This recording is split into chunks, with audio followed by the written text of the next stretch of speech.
à tous, nous voici arrivés en Colombie, un pays qu'on a tant attendu de visiter et voyage qu'on a préparé depuis maintenant quelques semaines, un peu en dernière minute.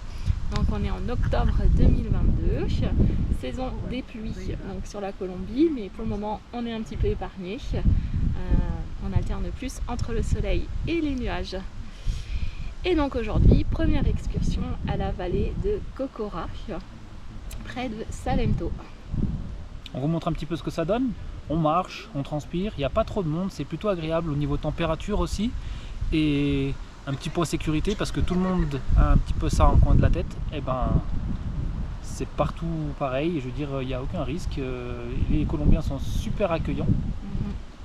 Vraiment, il ne faut pas hésiter. Si vous voulez une destination nature, verdoyante, foncez, n'ayez pas peur et faites-le. On vous emmène? Allez, c'est parti. C'est parti.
The cold coffee doesn't need anything like that.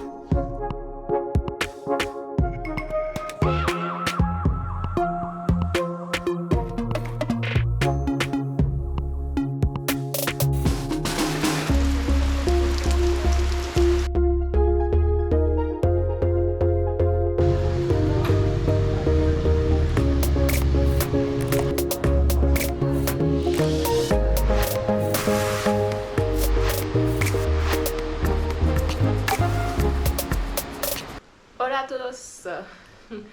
Et voilà, première nuit pas évidente. Pas mal de surprises. Pas mal de surprises, mais c'est le jeu dans l'aventure. Là, on a quitté le premier hôtel qu'on a fait pour un deuxième qui était plus proche de la ville. De Salento. De Salento, tout à fait. Mais il y avait un détail auquel on n'avait pas pensé. Donc là, actuellement, on est en Colombie, on est en octobre 2022, donc c'est une saison des pluies, c'est pas la saison sèche, c'est un peu aussi le début de l'hiver. Alors ça veut pas dire qu'il fait froid, hein, il fera toujours, en tout cas dans cette région, entre 20 et 25 degrés. Seulement le détail auquel on n'avait pas pensé, c'est qu'il n'y a pas de fenêtres. Il n'y a pas de vitres sur les fenêtres. Voilà, il n'y a pas de vitres. Il y a des fenêtres, oui, pardon, mais il n'y a pas de vitres. En plus de ça, pas d'eau chaude. Mais vu qu'il n'y a pas de vitres, on entend la rivière H24. Donc, comment dire que pour dormir, c'est pas facile. Bon, finalement, ça s'est bien passé. On a toujours encore le décalage horaire, donc on se réveille toujours encore à 3h du matin. Mais on arrive de plus en plus à se rendormir et à dormir un peu plus longtemps. Donc voilà.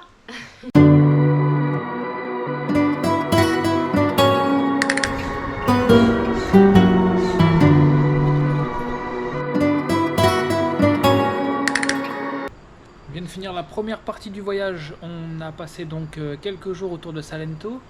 Maintenant, transfert sur la côte Caraïbe et on vient d'arriver à côté du parc Tayrona. C'est magnifique, on est vraiment dans la forêt, je ne vais pas dire de la forêt amazonienne, mais c'est la jungle.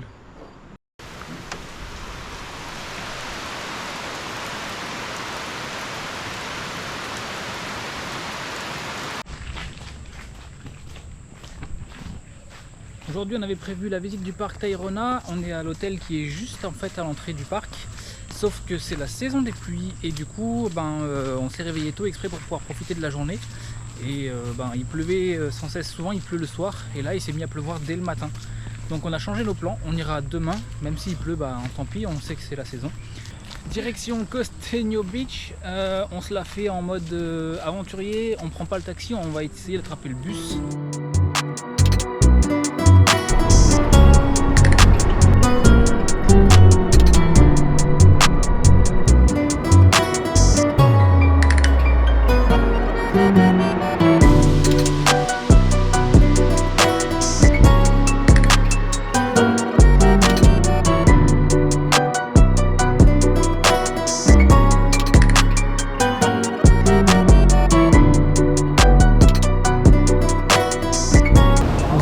Un petit riz frit des familles et puis elle a pris un petit ceviche de crevettes sur la plage.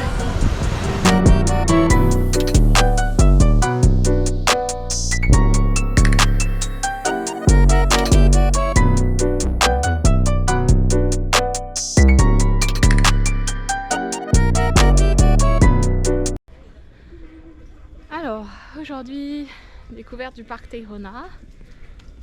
C'est une des plus grandes fiertés des Colombiens, a priori. C'est un parc naturel où on va a priori retrouver le côté jungle, beaucoup d'animaux, la plage, des très jolies plages apparemment encore naturelles. Et il y a aussi dans le parc une partie où on retrouve encore des indigènes colombiens. A few moments later. Il est 9h30 donc ça fait un petit peu moins d'une heure qu'on marche. On est dans un état, on va dire, liquide.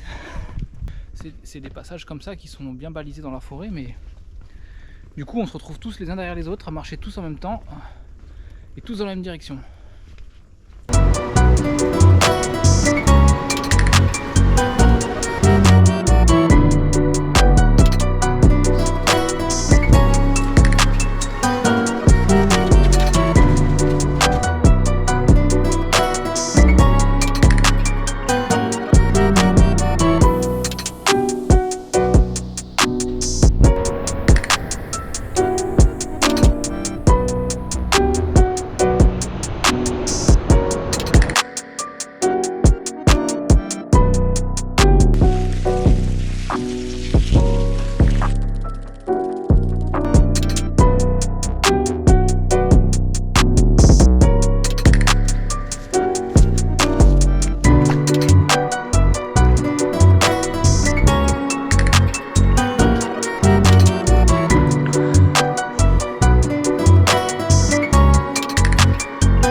Nouvelle étape.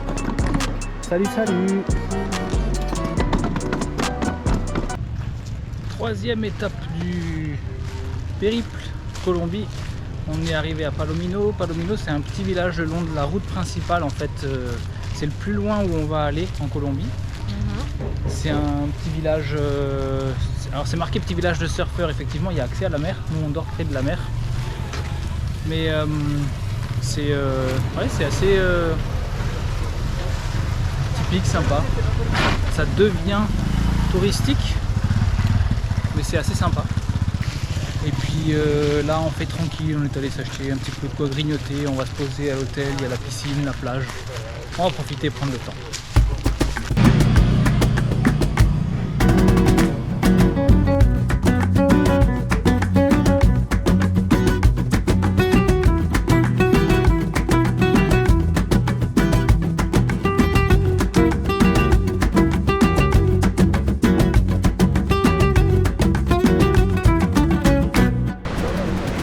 Aujourd'hui, petite journée tranquille à la plage, on a énormément de chance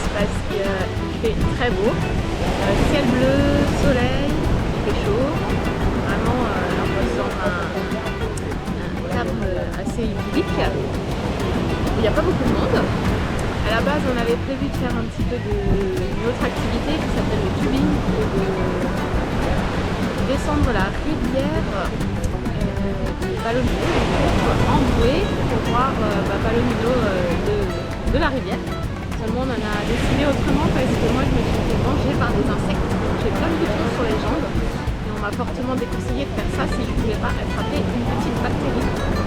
Et vu qu'on n'a pas prévu de passer le séjour à l'hôpital pour cette fois, hein, on a décidé autrement et puis comme la météo est très belle, ça va être journée tranquillo à la plage.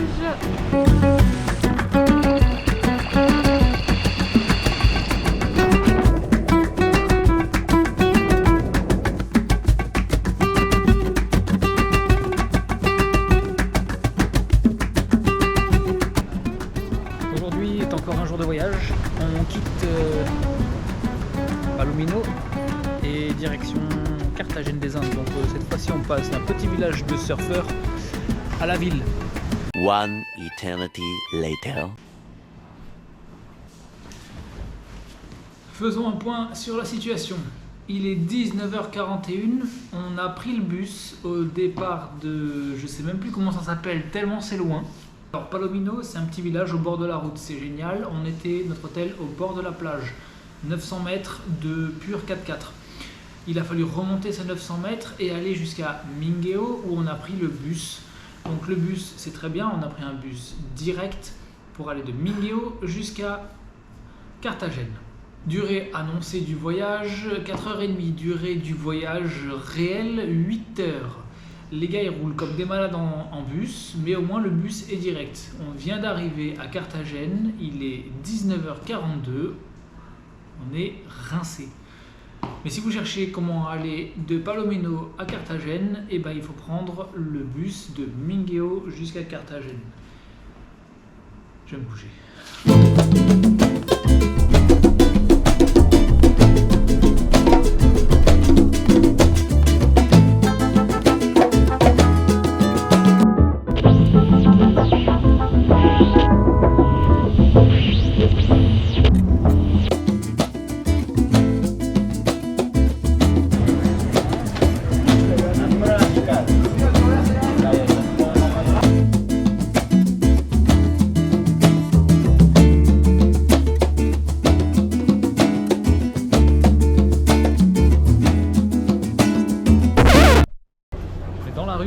Il n'y a plus de lumière. La lumière que vous voyez, c'est les phares de la voiture. Dès qu'on aura passé la voiture, c'est noir total. Alors on va manger à la bougie.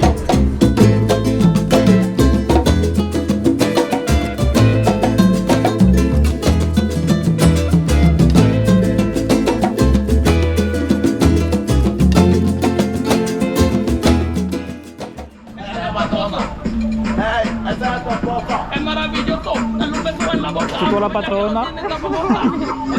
Si on prend ça, je vais chercher chez moi.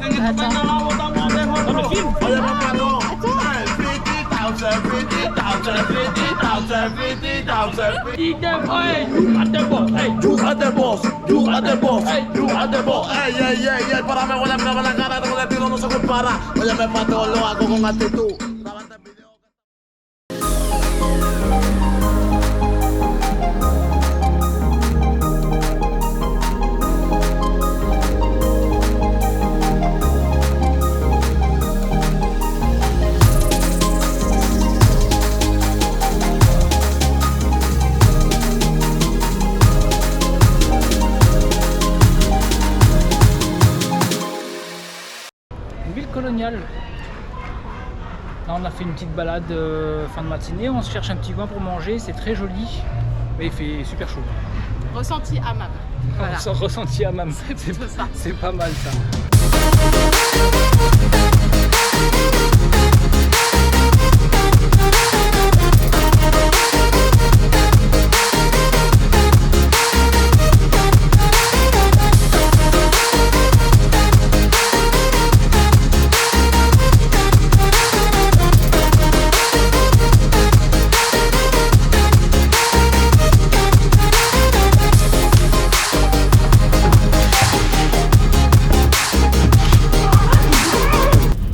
Et voilà,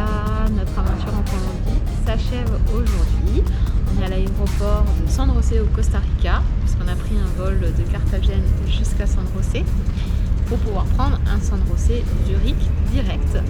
On espère que cette petite aventure avec nous vous a plu, que vous avez pu découvrir la Colombie sous un autre regard. On vous dit à bientôt et puis si ça vous a plu, on vous emmènera dans le prochain